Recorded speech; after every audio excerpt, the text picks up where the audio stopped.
Everyone, my apologies for a late start. We're having some mic issues here, but in the process of getting most of them resolved, so we're going to move forward here. I'd like to welcome everyone here in our room, as well as those listening in.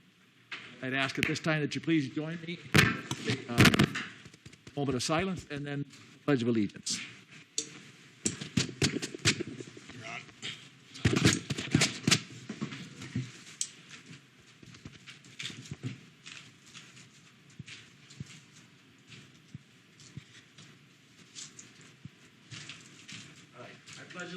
To the flag of the United States of America, and to the republic for which it stands, one nation, under God, indivisible, with liberty and justice for all.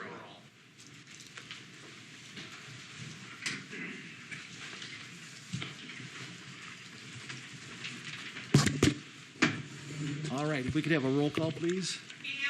Here. Here. John Brewster. Here. Brad Pitt. Here. Tom Eggers. That mic's working. Here. Wayne Vermona. Here. All right. Moving on to the agenda you have in front of you. That, please. So moved. Support. Roll call. Brewster. Aye. Pitt. Aye. Eggers. Aye. Hamel. Aye. Vermona. Aye. All right, now we move into the public forum portion of our meeting. I'd like to just read a few things here for you.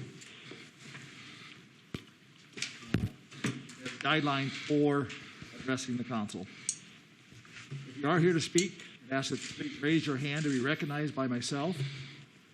I will invite you up to the podium where you will state your name and your address. If you have any handouts, please give them to the city clerk for distribution. Be concise and limit your comments to 4 minutes. Do not save your time for later or yield the remainder of your time to someone else. And after speaking, I'd ask that you please be seated. If you are addressing a matter on the agenda, state the agenda item you are speaking about, and if you are speaking on more than one agenda item, arrange your comments in chronological order. Try not to duplicate the information that has already been presented. I'd ask that you direct your comments to the entire council, not to an individual. Questions or issues raised during this time will generally not be answered until later. Maintain a courteous and respectful manner. And if you are a presenter of an item which has been formally placed on the council agenda, which we do have those today, this public forum process does not apply, although you are asked to be succinct in your presentation. Iowa law requires certain matters to have public hearings, which have their own comment periods. Comments pertaining to the public hearing item should be saved for that item, and the 4-minute comment period will also apply for those. Thanks, everyone, for attending. I'd like to move on. Are there anyone here in the audience that wants to address us in the public forum at this point?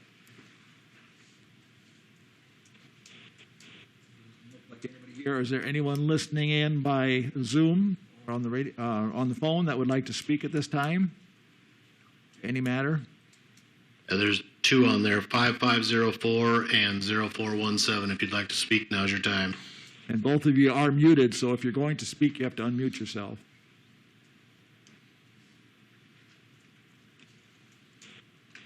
And I don't see that occurring, so I'm assuming there are no public comments at this time.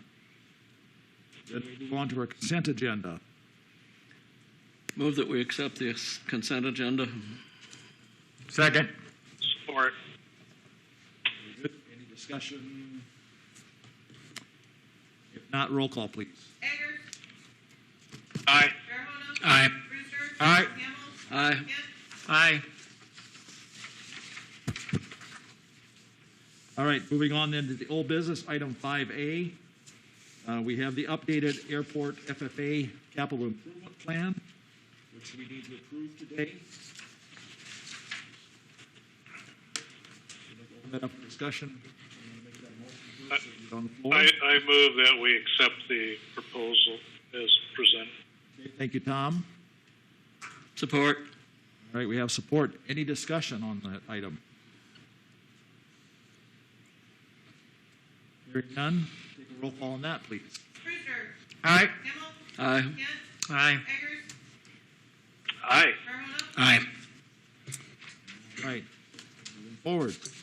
Item 6A, we have with us today a couple representatives, Winther and Stave, who are going to present their findings of the fiscal year 1920 audit. Arvin, come forward, please. Arvin Drubing is here with us today. And I trust you all have copies of the audit in your hands.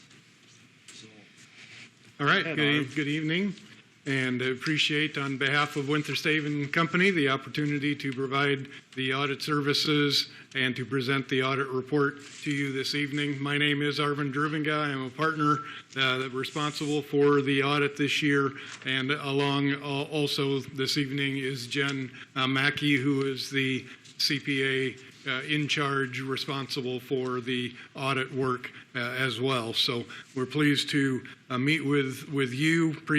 Prior to this meeting, we had an opportunity to meet with Mayor Giels, Councilmember Eggers, and Sam and Angela, also to go into more depth on the audit report, so we'll keep it quite summarized tonight.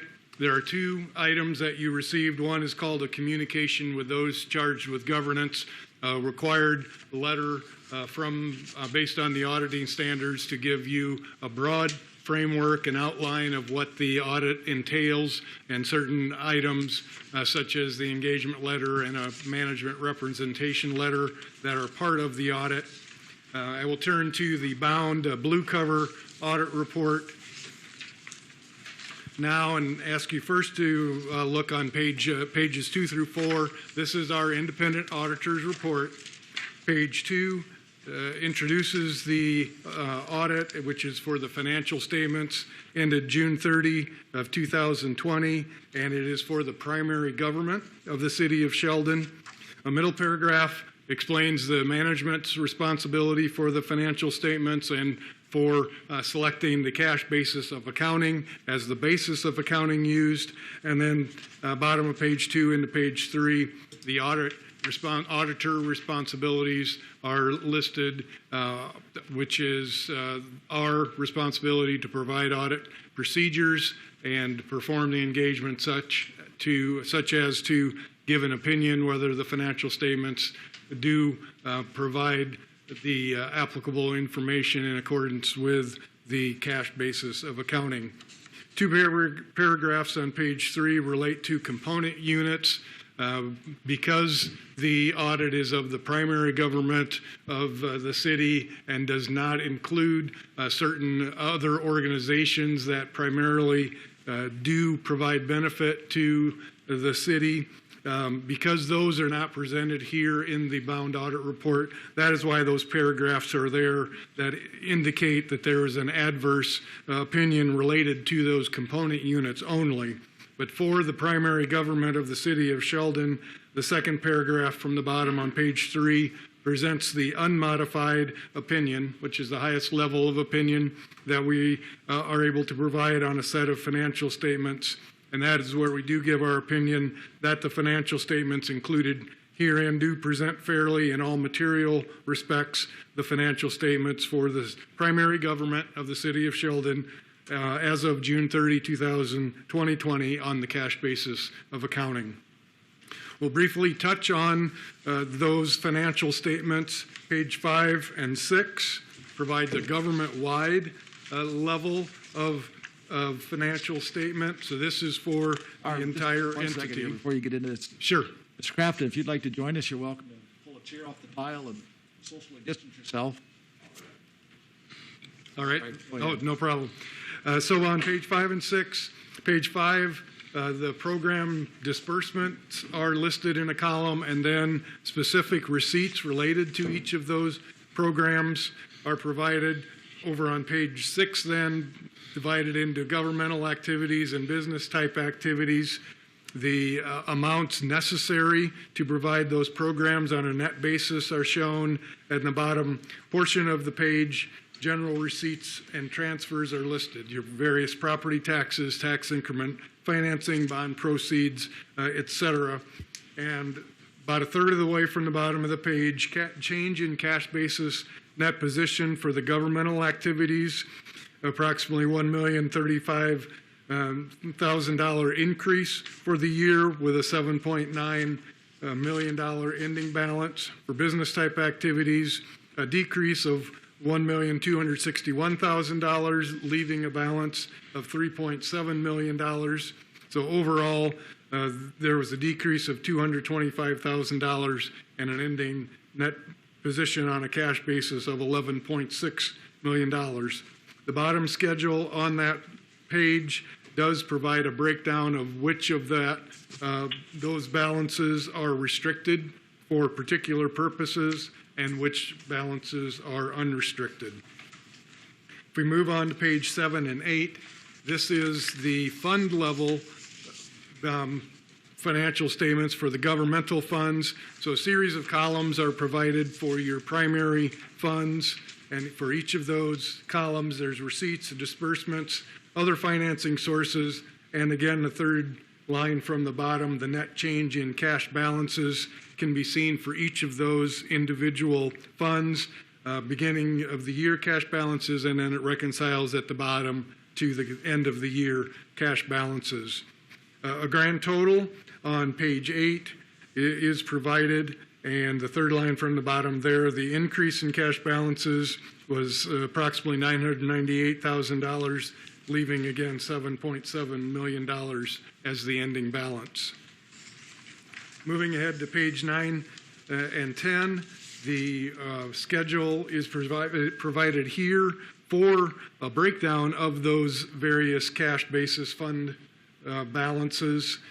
Most of the funds are restricted for particular items, so that is listed.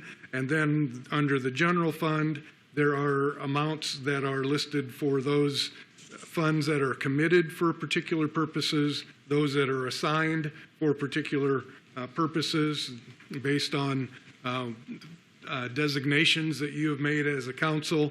And then there's the unassigned balance in the general fund of $96,000. The grand total then is provided as well, the $7.7 million. Skipping ahead to page 12. Here, a similar schedule is provided for the water and sewer enterprise funds and also the self-insurance internal service fund.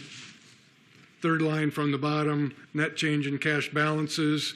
A slight decrease for water of $41,000 with a $781,000 ending balance. The sewer fund, because of some purchases of capital assets during the year, showed a decrease of $1.2 million.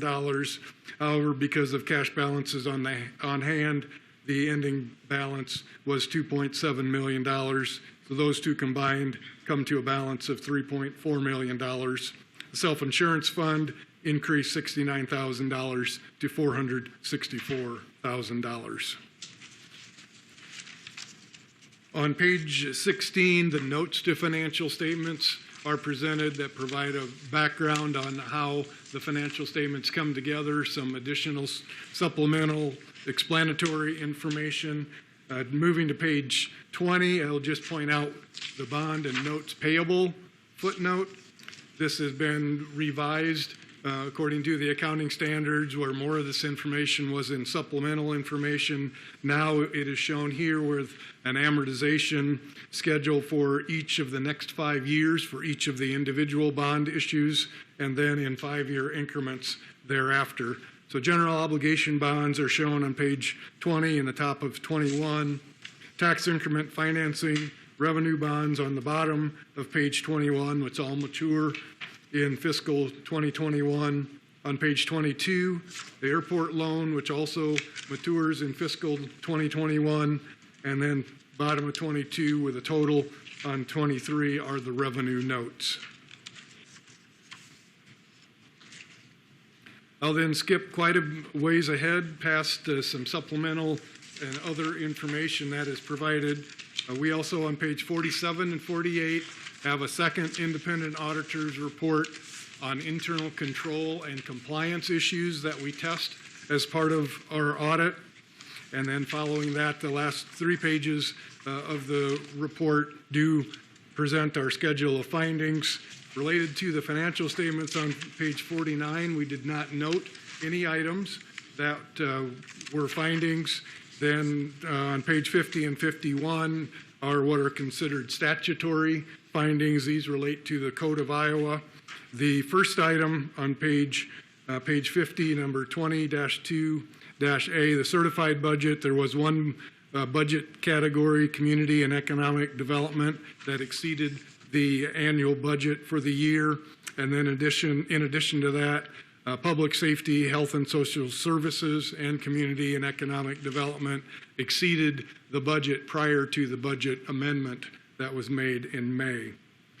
To the bottom of that page, we are required to list business transactions with the city or city officials and employees. So those are listed here.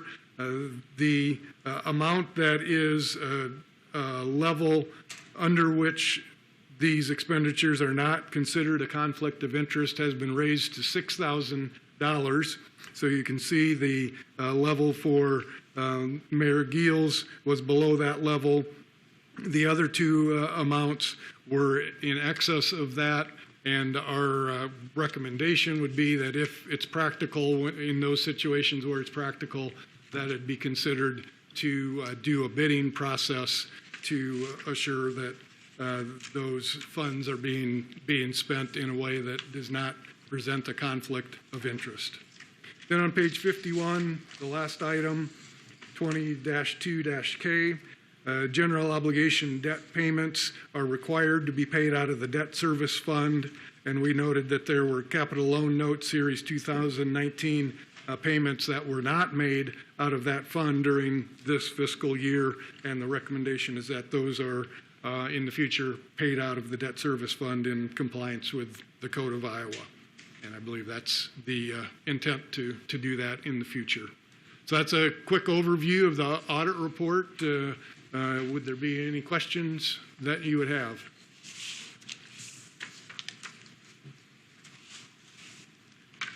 If not, appreciate, again, the opportunity to provide your audit services. Our contractual agreement covered 3 years, this being the second year, and it certainly would be our desire to continue as your auditor into the year ahead. And appreciate the cooperation from the staff.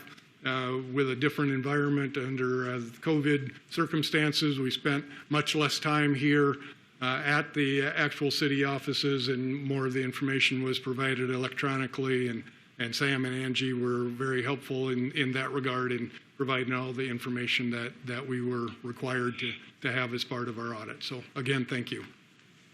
All right, Arv and Jen, thank you for all your hard work as well. We appreciate the timeliness of it.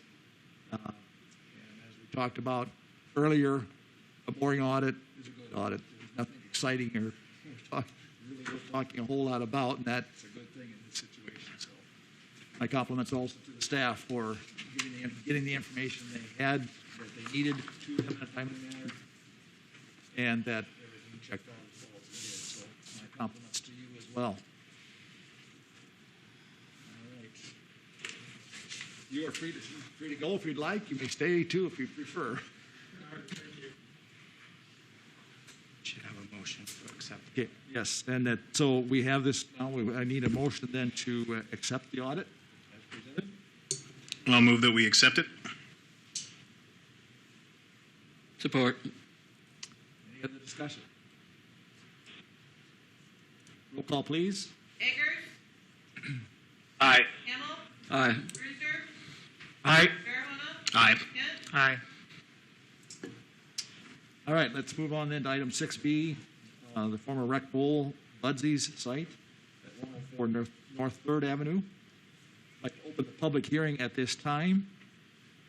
I don't know if there's anyone listening in by Zoom that would like to comment at this time. This would be your opportunity. I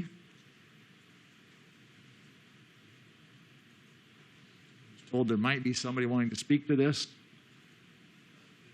Not Individuals are on the phone, they just have to unmute themselves. correct. Those of you listening in, you are, I'm showing an indication here that you are muted. Star 6. If you'd like to speak, you have to press star 6, and that will allow you to address the council.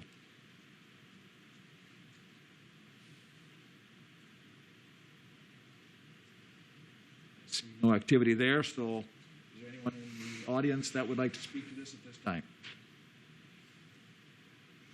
All right, then I'll entertain a motion to close the public hearing. So moved. Support. Roll call, please. Himmel. Aye. Kent. Aye. Eggers. Aye. Farahona. Aye. Cruiser. Aye.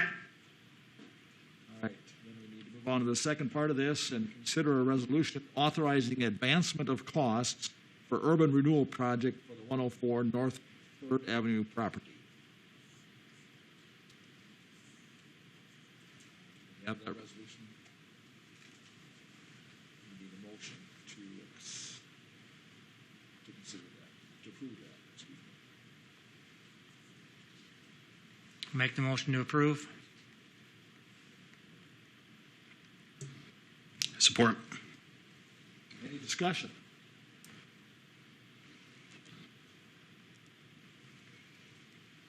All right. Roll call, please. Eggers. Aye. Farahona. Aye. Kent. Aye. Cruiser. Aye. Himmel. Aye. All right, moving on to item 6C, the 1320 South 3rd Avenue cleanup. An update, Sam, is that? Yeah, if it's all right, Micah, maybe if you could give us a brief update on the decision of the court yesterday.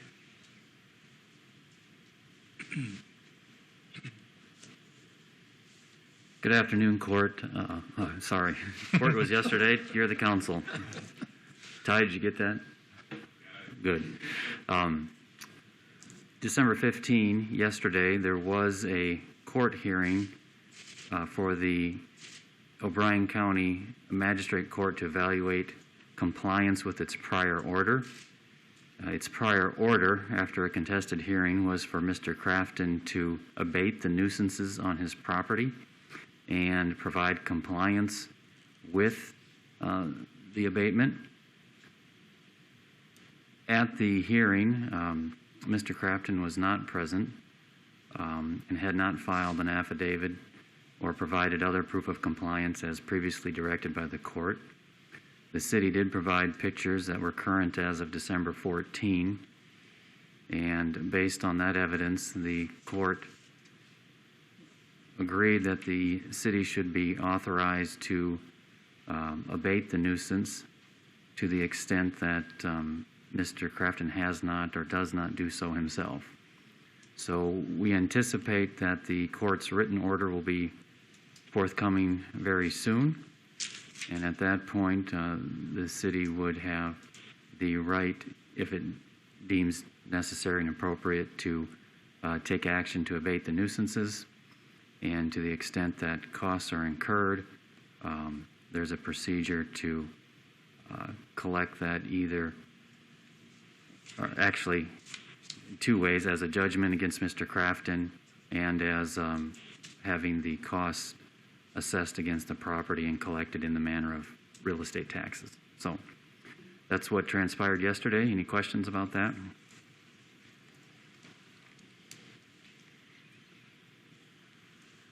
Thank you, Micah.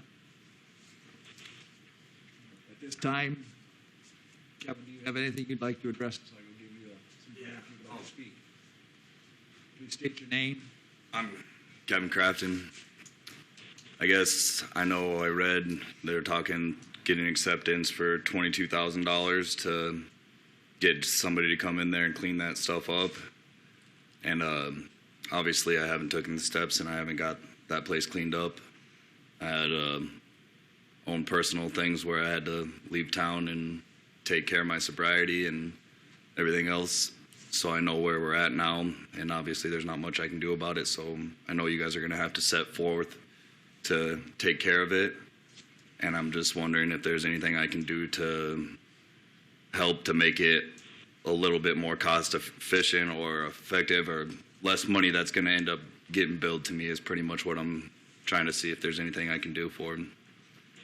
If not, if is there. Right, Mr. Mayor. Yes. Kevin, one of your friends called me this afternoon or late this morning, and he was going to help remove the 2 cars and I think the boat. Yes, I'm getting the boat moved tonight. I just took a trailer load of scrap steel to the place down a couple towns over there. and we're planning on getting that car out. And I also talked to a farmer, and I'm waiting on an answer on whether I can bring some trash to go throw in a burn pit somewhere outside of town. So I know, I mean, like, hopefully those will help a little bit, but, like, I mean, I don't know if there's anything else that, or, like, how they come in and how that's all billed. I'm just saying $22,000 is a lot.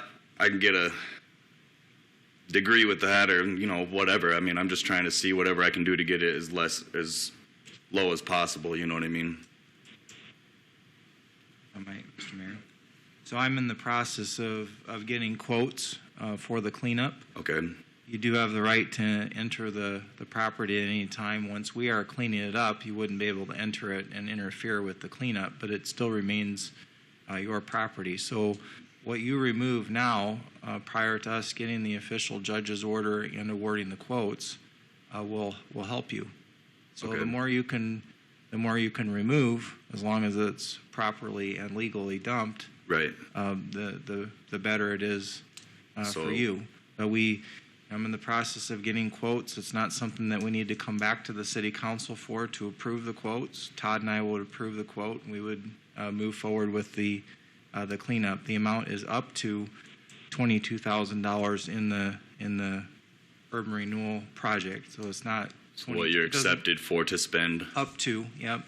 Okay. And we've spent approximately $2,000 in legal fees. Right. And so that would come out of the project, and only a portion of those, if any, could be assessed to your property. So not that entire amount would be assessed.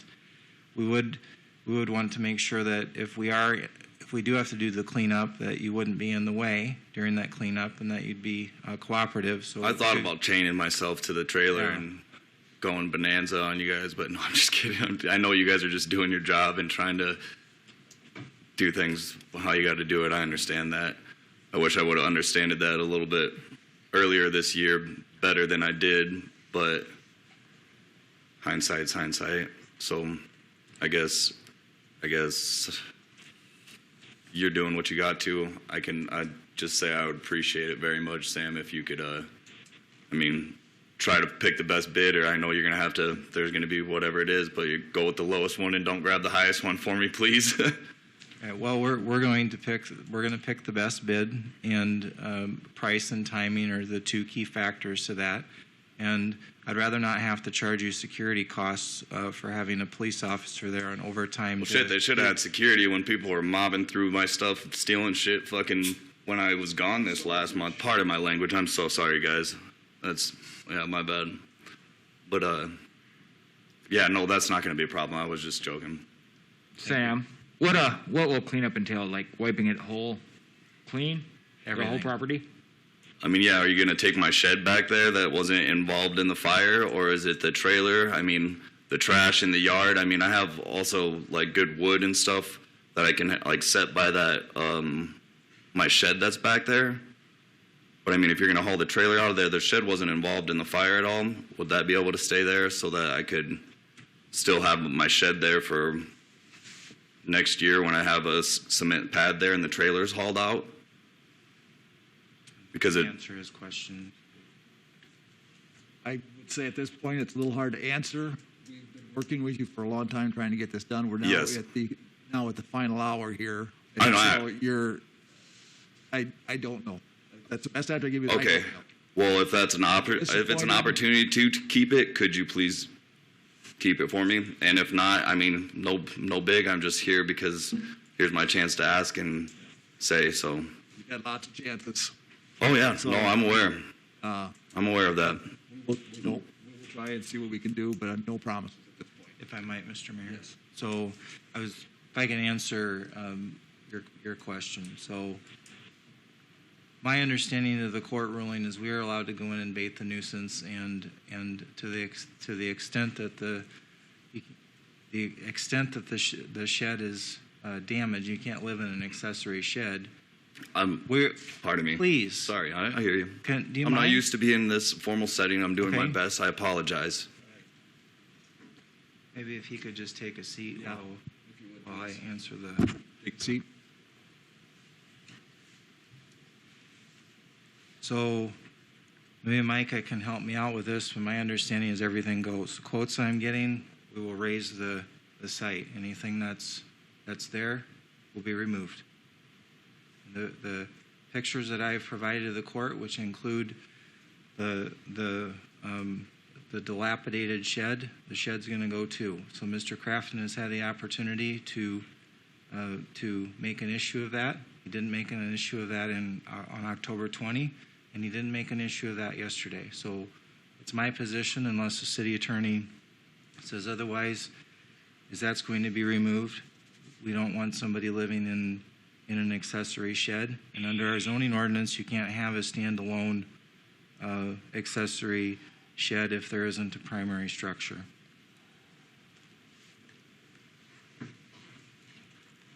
All right. So at this time, we need to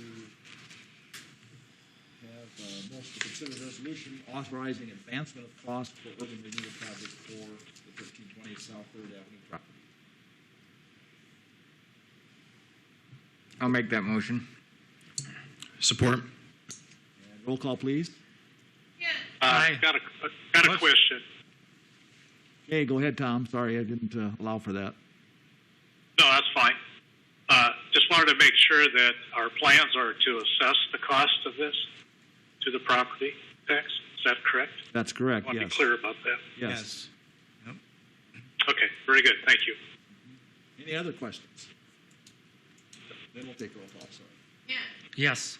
Brewster. Aye. Eggers. Aye. Farahona. Aye. Hamel. Aye. All right, item D, approve water sales to Clay Rural Water System in South Dakota. Todd, the mic is yours. I'm going to take off and on. Thanks, Kevin. Appreciate you guys. Have a good day. Thank you, Kevin. What you have in front of you is an opportunity to sell some water to Clay Rural Water System, which is in eastern South Dakota.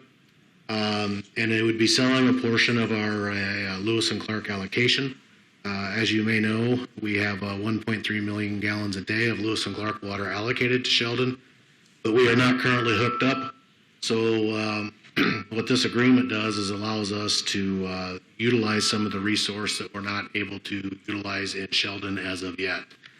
Clay Rural Water is in need of water. They have an interconnect with the. They have an interconnect.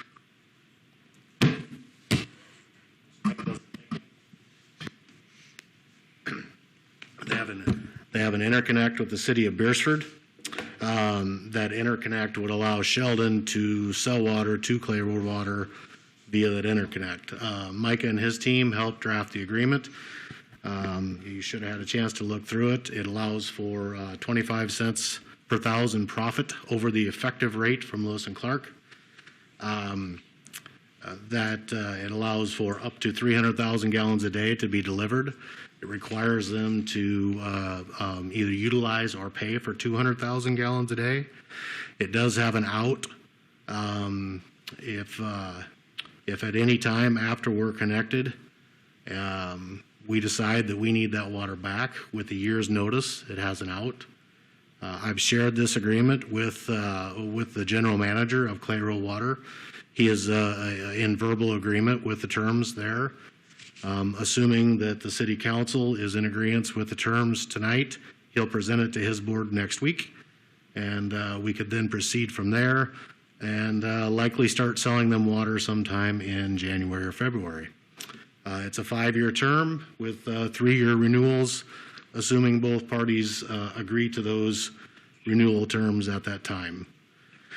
I guess with that, I'll see if you have questions. Has Clay indicated the amount that they would figure they could use or would use? So Clay Rural Water is looking for probably 1 million gallons a day in total. That's what they feel like they're short. Steve over at Clay Rural Water has indicated to me that he will likely be towards the top end of that 300,000 a day. And he did not have any concerns with a minimum usage of 200 because he says that won't be a problem. They need the water. They are in conversations with a couple of other entities to try to get some more water at other locations as well.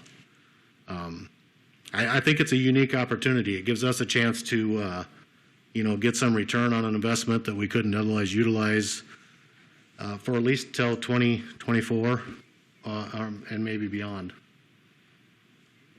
So, Any other questions for Todd? we would. Yeah, Todd, Yeah, go ahead. go ahead. I was just going to note that we would likely put the money into the Lewis and Clark Reserve Fund, if that's the pleasure of the council, and then it could be used for future build-out costs or connection costs at when it gets here. Go ahead, Question, Tom. Tom? Yeah, I don't know, Todd, if you can answer this or Angie, but as far as financial risk in this arrangement, are we having to pay the Lewis and Clark group and then get reimbursement from Clay County, or is Clay County paying directly to Lewis and Clark, and then they pay us the difference?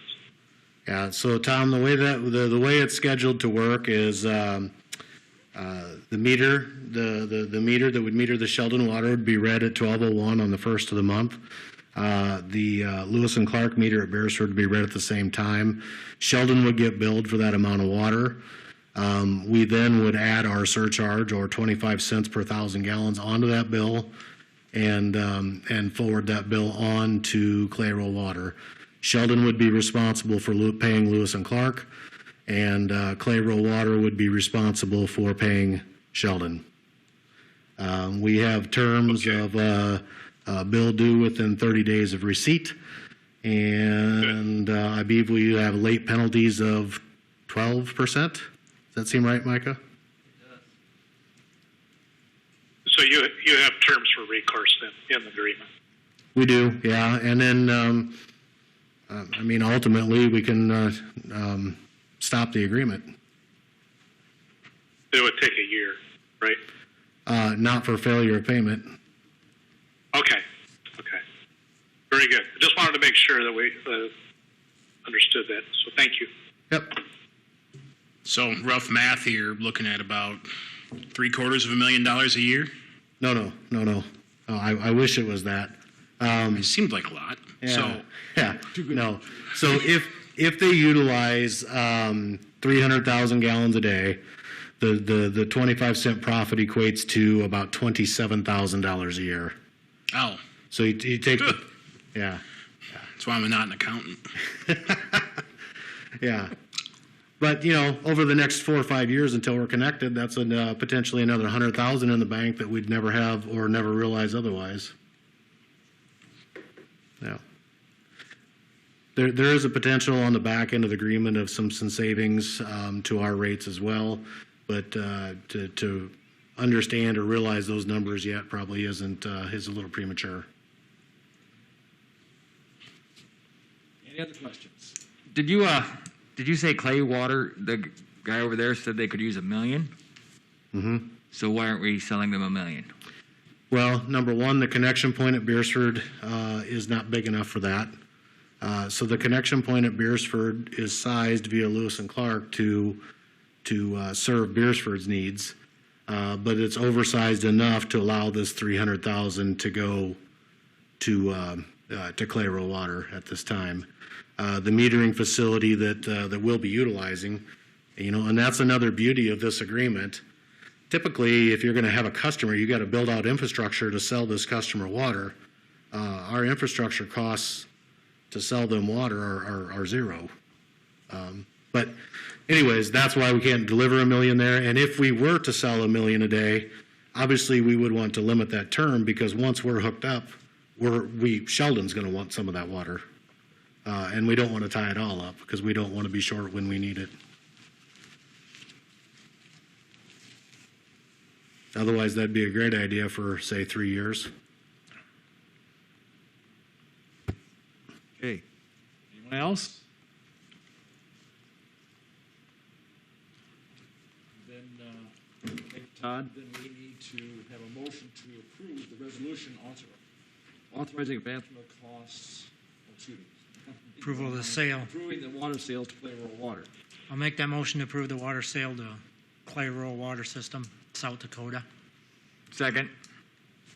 Further discussion? Roll call, please. Hamel.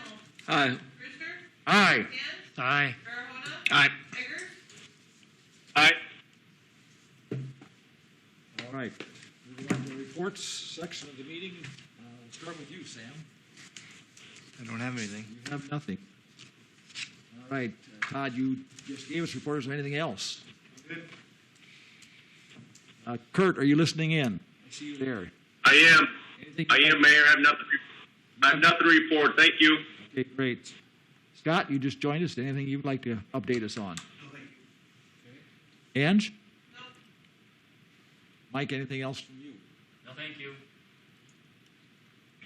Tom, I'm going to start with you lest I forget you. Anything you'd like to comment on at this time? Thank you. I don't have any comments beyond just supporting your comments regarding the job on the audit, and certainly a smoother year this year than we've had the past couple of years. So much appreciated. All right, counsel to my left. Just wish everybody a Merry Christmas and Happy New Year, because we won't meet until next year. And to my right.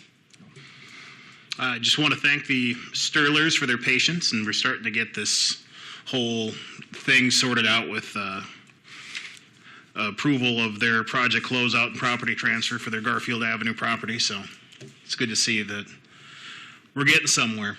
Yeah. And getting some cleanup in the process. I have just one comment. Unfortunately, the comments I wanted to direct these to, the gentleman is not here with us today. We've been informed that Frank Lipke will be retiring as of the first of the year. Information we have from KIWA, he has been in the radio business since 1955. That's 65 years. Must have been a little wet behind the ears at the time. Of that, 57 of those years have been spent with KIWA. We did not have the information. I was curious to know how many meetings he's sat through over the years. I asked Brad. Brad remembers that he was here when Brad started, and he's been in it 13 years. You're talking 24 meetings a year, give or take. He's got a lot more meetings than probably about as much as we have combined at this table here. But my congratulations to Frank in reaching this milestone in his life. And I look forward to your retirement. I hope it goes well for you. And I thank you for your fair and consistent reporting of council events over the many years. And we all wish you the best on behalf of not only the council, the citizens of Sheldon. We thank you for all you've done in promoting Sheldon through the radio station. Thanks, Frank. With that, take a motion to adjourn. So moved. Support? Roll call. Brewster. Aye. Hamel. Aye. Hand. Aye. Farahona. Aye. Eggers.